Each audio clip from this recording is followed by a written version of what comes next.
Hey, welcome back to Talking About Success. I'm Jack Canfield, your host. My guest tonight is Max James.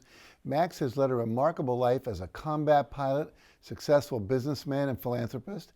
He's received numerous awards, medals, and various recognitions, and now he wants to share some of those experiences and lessons that he's learned with others with a memoir which is tentatively titled The Harder I Fall, the Higher I Bounce, an entrepreneur's mantra. So Max, welcome for starters. Thanks here. very much, Jack. Glad to be here. So you started way back when, like me, about 70 plus years ago. How did you go from where you started, to where you are now? Well, it's a story of a lot of luck, good and bad. But my dad was a sharecropper, so I grew up on a farm in Tennessee. And from a very young age, I worked the farm. I shucked corn and plowed behind 2 gray mules. And my dad, though he was undereducated, was an extremely bright and very wise guy and a tremendous parent. So I had a lot of luck, and I went to school and did well in school, blessing from somewhere besides me. And I got a chance when I was 13. My dad said, "You don't like this farm, do you?" And I said, "Dad, I got to tell you, I just hate it." And he said, "Okay, I'm going to let you go." And I said, "Who's going to take my place?" And he said, "That's not your problem." So he let me go to town, and I got a job sacking groceries and working in an men's apparel store. And I got a chance when I was a senior to go to Washington, D.C. and work for our congressman from my district. That resulted in my being able to go to the Air Force Academy. So from the Air Force Academy, Vietnam, back as a combat instructor pilot, and then Stanford Graduate School of Business. From there, I worked for the world's richest man for a while. And then I went out on my own, and that started the entrepreneurial life that I led, which ended up with a lot of successes and probably not quite as many, but a lot of failures too. Mm-hmm. So let's go back a little bit. Good. What's it like? I mean, I grew up in West Virginia for a lot of my life, and I spent one summer on a farm in a very old, how to say it, not mechanically advanced. I mean, we had mules and horses, and we did hay with the scythe and made them into big circles, and we ate beans on the, and we'd fry them up in a little pot in this field, and then we'd have these huge dinners at night, which were really cool. So, grew up, but that was one summer. You spent your early years behind 2 dusty mules. What was that like? It was tough. My dad believed that the more you knew, the more you could earn. Mm-hmm. And so he didn't restrict me to doing that. But he certainly taught me that hard work was necessary to get ahead. Mm-hmm. And it's something that stuck with me. And so I've never been afraid of working hard, because it's always worked for me. It's always led to some really nice opportunities because I was willing to put in the time and put in the effort. Mm-hmm. Growing up on the farm was exciting in many ways. Playing in the barn, playing in the cotton wagon, chopping a baseball field in the pasture and playing baseball. I didn't get to play many of the sports in town, but Dad, again, let me leave the farm to play basketball. And I rode a bicycle, and in the summers I rode a horse to school. You rode a horse to school? I did. And people said, "What did you do with the horse in school?" Well, the football coach was not very happy with me, but I turned the horse loose on the football field because it was all fenced in, right? Mm-hmm. Because you had to have a ticket to get to the game. Right. And so I rode the horse to school. Yeah. That's wild. That's wild. Now, you were in the Air Force for how many years?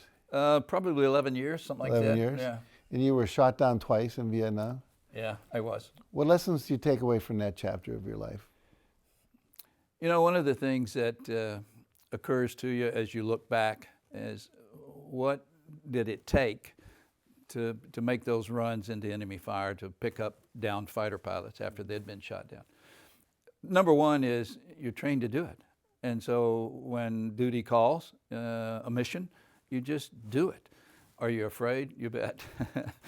The second thing I think I've learned looking back, the mother of courage is humility. If you decide to risk yourself and the crew to save somebody, you've just humbled yourself. That guy, that instant, is more important than me. Mm-hmm. And so the mother of courage is humility. And I've taken that with me. At the Air Force Academy, there was a time when it was a bit of trouble that I got into, having to do with a magazine that I was the editor of in college. And the commandant of cadets didn't appreciate some of the jokes that were in the magazine. And so he said, you can't send out that magazine. I said, I have 5,000 subscribers. I got to send out the magazine. He said, you're not doing it. So innovation, we ordered rolls of black tape. And my staff spent hours cutting out each little piece of black tape so it would fit exactly over that joke. And we sent them out. Then, and of course, you know what happened in the cadet wing. They all got their steam irons out and steamed off the tape. So the next issue of the magazine comes out, and this time I printed black like it was covering up, and the caption was, let's see you steam this one off. Oh, that's funny. But anyway, I was busted from cadet colonel down to cadet first class. They took my saber and gave me a rifle and said, march at the back of the squadron. They also said, move out where there are no other cadets living into an isolated area. And essentially under arrest, I guess. Well, they couldn't find a regulation that covered what had happened. And so eventually I got all of my privileges back and I graduated with high rank and so forth. But here's the lesson. You can delegate authority, but you cannot delegate responsibility. And what had happened in my squadron was a third classman gave a fourth classman illegal, unauthorized physical punishments having to do with rifle push-ups before a meal, and he was asleep in his room while he had the fourth classman doing the punishments. 1, 2, 3 strikes, you're out. So it was my responsibility as a squadron commander at that point in time for everything that went on in my squadron.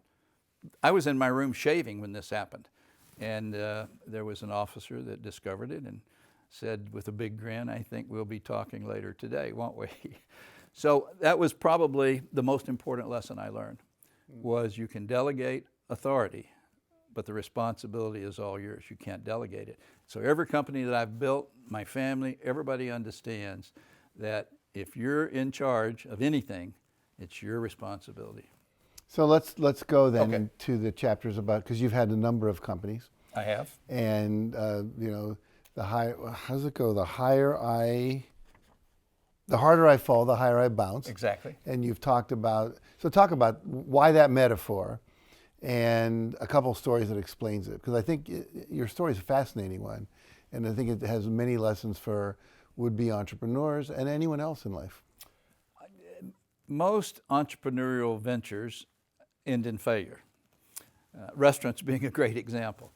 And so if I launched onto one that was working really well, then I went higher. That's my deal. But eventually, either my fault or in many cases, other circumstances, government regulations, FDA, a company from a foreign country buys you and changes all the rules, taxes included. And so you fall. And climbing up those mountains is fun. I mean, it is really fun. And getting to the top is fun. Falling down the other side is just really painful. And down, as you go through this miserable experiences of closing a company, losing a company, a distributorship or whatever, you start thinking, how could I have done things different? And so you learn more on the way down than you do on the way up. So when I talk to the kids at our foundation, I use a tennis ball. And I hold it and I drop the tennis ball. And it comes back maybe up 2 feet. I take the same tennis ball and I throw it down hard and it bounces higher. It has never failed in my business career that when I fell, I resulted, the next deal or the next one, led to a higher sense of accomplishment, whether it's money or service. And so it became a mantra for our family. The harder I fall, the higher I bounce. You know, some of us think maybe we're here to learn. And boy, do you learn when you fall. I always tell people the fastest track to spiritual growth is get married, have children, start a business. Everything that's not clear in your life will be reflected back to you very quickly. Very quickly. That's great. I'm glad to hear that. Yeah, really. So tell us about one of your entrepreneurial ventures and what you learned from that one. Okay. I had a distributorship for a weight management product. And it was a huge success for me. It was called Metabolife, and it was a weight management product. And I ended up in mall hallways with carts and kiosks selling these weight management nutritional supplements. Well, it became hugely popular and extremely profitable. But in Florida, there was a basketball player, college basketball player, that was taking these to maintain his weight. And he had a heart condition, and one of the ingredients in the weight management product was a product that increased your heart rate. It actually increased your metabolism only 4%, but it was enough that they blamed perhaps his heart attack on the basketball court on ephedra, which was one of the ingredients. Sure. And suddenly the FDA said, you can't do it. So for no fault of mine, one day, this extremely profitable business, I guess I was making $80,000 a month or something like that, disappeared, was gone. So boy, did I fall. So the next time I went into that same business, I looked for diversity, not one product line. Let's do this, let's do that, let's do another product. And that way, if one fails, I'm not out of business. So there's one example of learning on the way down. So now you're writing a book. It's going to be coming out shortly. I hope. Yep. Thank you. And you're going to be sharing a lot of these stories, the lessons you've learned. Right.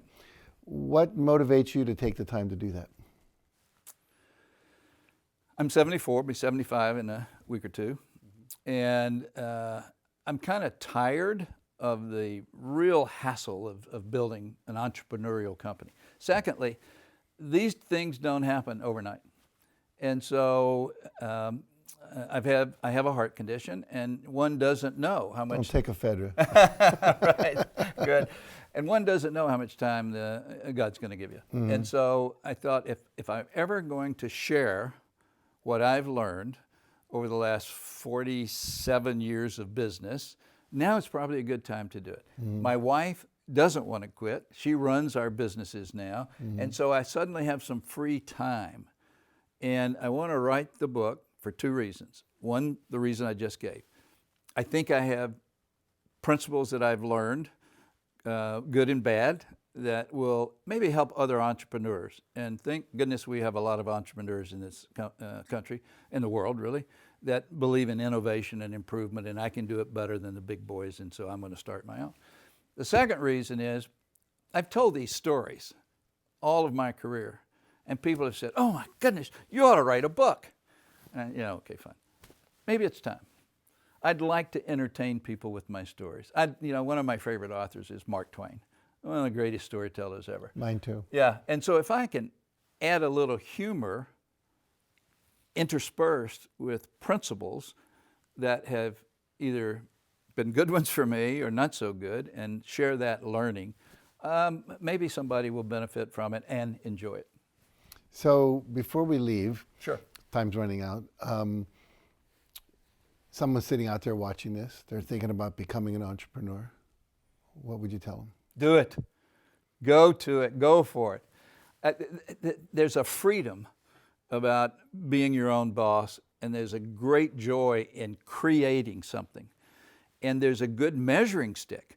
It's either the services that you provide to other people, or it's money that you make. And money is a good measuring stick in the world of business. And so it's a chance for you to run your own life, take the risk, step out, build something unique, and enjoy the rewards in several ways.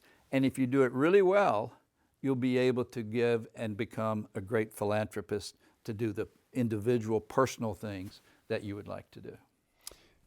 Let's just tell one more story. Okay. You have been a major contributor to a center for study in a huge building at the Air Force Academy. Talk about that. It's one of the joys of my life, and we just finished it after 9 years I put into this thing. It's a $45 million building. It's an iconic structure that won architectural awards before we started construction, and it will continue to. It is to be, kind of like the Kennedy Center, it's to be an international magnet for research and sharing of how do you build adolescent character? How do you take young men and women coming out of the culture of today and bring them to a high standard of character and leadership? And so it's called the International Center for Character and Leadership Development. It's well funded. There's some fabulous programs that go on there, and we're sharing everything that we compile and the research that we do at the Air Force Academy with all the other universities in the United States, and we hope to move that out to the world. So, I don't know exactly if it's going to do everything that my vision has for it. I probably won't live long enough to see it, but I've already seen some results. For example, there's a lot of character issues that come up in intercollegiate sports, and everybody's read about those. Guess who is coming to the Center for Character and Leadership Development this year? The athletic directors of all the universities in the United States. Wow. And they're coming there to learn what we're doing and what our athletic department and our superintendent That's great. have been able to do with character and leadership development integrated. There's 1,000 books on character, starting with the Bible. Grant, there's 1,000 books on leadership. There's very few, if any, on integrating the two. Mm-hmm. And so that's what we're doing there. Well, you already have made a huge difference. Well, I hope so. And you will continue. The harder I fall, the higher I bounce. All right, look for this book. It'll be out soon. And this is a great guy. We've spent a lot of time off camera today. Fun, intelligent, bright, great character, wonderful personality. Thank you very much. Sweet man, if I can say that about you, who really cares.